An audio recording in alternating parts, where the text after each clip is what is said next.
আসসালামু আলাইকুম ওরহমতুল্লাহি ওবরকাতুহু। সুপ্রিয়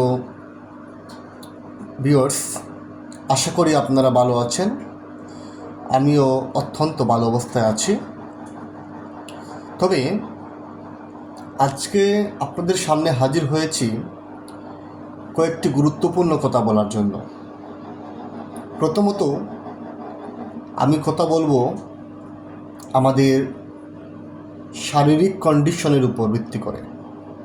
সেটা হচ্ছে, আমরা অনেকেই বিভিন্ন ধরনের রোগে ভুগি, অনেকে অনেক ধরনের ডিজিজে সাফার করতেছি, বাট আমরা বুঝতেই পারি না যে আসলে আমাদের শরীরের ভিতরে যে রোগবালাই দানা বেঁধেছে, আমরা এই জিনিসটা বুঝতে পারি না।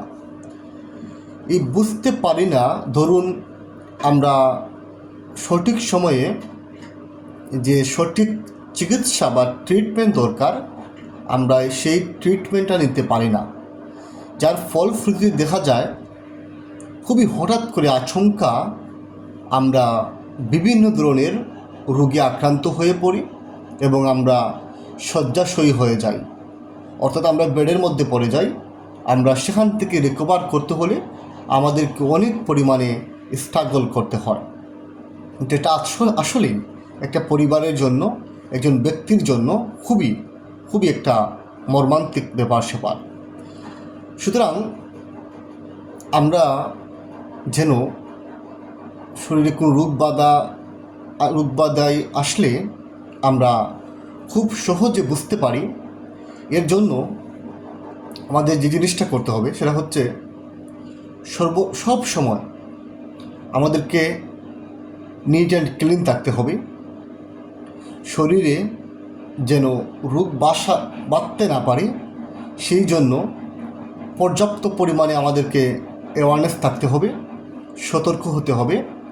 কারণ চিকিৎসায় একটা কথা বলা হয় যে শরীরে রোগ বাঁধার আগেই শরীরের যত্ন নেওয়া, সচেতন হওয়া, সতর্ক হওয়া একটা সর্বোত্তম উপায় বা একটা শ্রেষ্ঠ উপায়।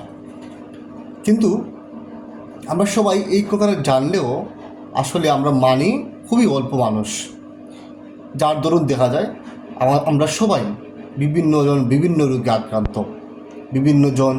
বিভিন্ন সমস্যায় আমরা নিপতিত, যার দরুন আমরা আমাদের যে মানসিক স্টেবিলিটি সেটা আসে না, আমাদের শরীরের যে স্টেবিলিটি আমরা সেটা পাই না, আমরা অসুখী হই, বিভিন্ন ধরনের রোগবালায় আক্রান্ত হই এবং আমরা একটা মানবেতর জীবনটা লিড করি। এই ধরনে অনেকে দেখা যায় আমরা ওষুধ সেবন করতে চাই না, অনেক ধরনের বাহানা খুঁজি যে এই ওষুধ সেবন করবো না, ওই ওষুধ সেবন করব, এই ধরনের বিভিন্ন ধরনের জিনিস আমরা কিন্তু আসলে ভাবি। তবে এখানে একটা মজার বিষয় আপনাদেরকে বলি, আপনারা যারা এই এলোপ্যাথি মেডিসিনটা নিতে পারছেন না, বা আপনার শরীরে সেই মেডিসিনটি নিচ্ছে না, বা সেই এলোপ্যাথি মেডিসিনে আপনার শরীরের যে অবস্থা সেখান থেকে রিকভার করতে পারছেন না, সেই ক্ষেত্রে আপনি অল্টারনেটিভ হিসাবে আপনি হোমিওপ্যাথিকে বেছে নিতে পারেন। হোমিওপ্যাথি হচ্ছে এমন একটা মেডিসিন ব্যবস্থা বা এমন একটা চিকিৎসা ব্যবস্থা যেখানে আপনি কোনো ধরনের পার্শ্ব প্রতিক্রিয়া ছাড়া ওষুধ বা মেডিসিন নিতে পারেন, যেটার কোনো সাইড ইফেক্টস নাই, যেটা খেলে আপনার মৃত্যু ঝুঁকি হবে না, আপনার শরীরের কোনো দীর্ঘমেয়াদী কোনো সমস্যায় আপনি ভুগবেন না।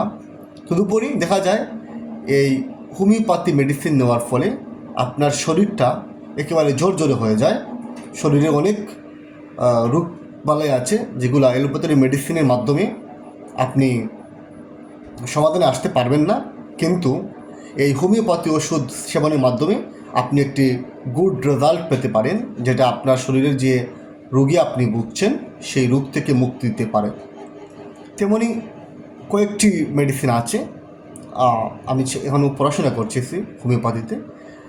আমি যেহেতু আপনাদেরকে সম্পূর্ণ জিনিস জানাতে পারবো না, আমি এখন কিন্তু আপনাদের কোনো সাজেশন প্রয়োজন হলে আমি আপনাদেরকে সাজেশন দেওয়ার মতো কিছু ক্ষমতা রাখি। আমি পড়াশোনায় আছি ব্যস্ত। আমি বর্তমানে ব্যাচেলর অফ আমি হোমিওপ্যাথি অ্যান্ড ডেন্টাল সার্জারি এই বিষয়ে আমি পড়াশোনা করতেছি। আমি আপনাদেরকে কিছু পরামর্শ দিতে পারি, আপনি সাজেশন দেবো না, বা আমি আপনাদেরকে কোনো প্রকারের বলবো না যে এইটাই খান, এইটাই বেটার, এই এই জিনিসগুলো বলবো না। তবে আমি আপনাদের সাজেশন দিতে পারি যে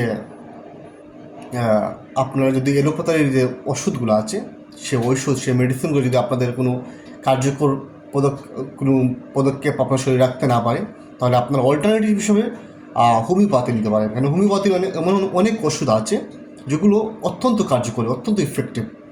আপনি একবার নিয়ে দেখুন, হয়তো আল্লাহর রহমতে আপনারা সেই রোগ থেকে আরোগ্য পেতে পারেন। অনেকেই পেয়েছে, অনেক ইতিহাস আছে যে হোমিওপ্যাথির ওষুধ দ্বারা সর্বশেষ অবস্থায় সে অনেক ধরনের রোগ থেকে সে মুক্তি পেয়েছে।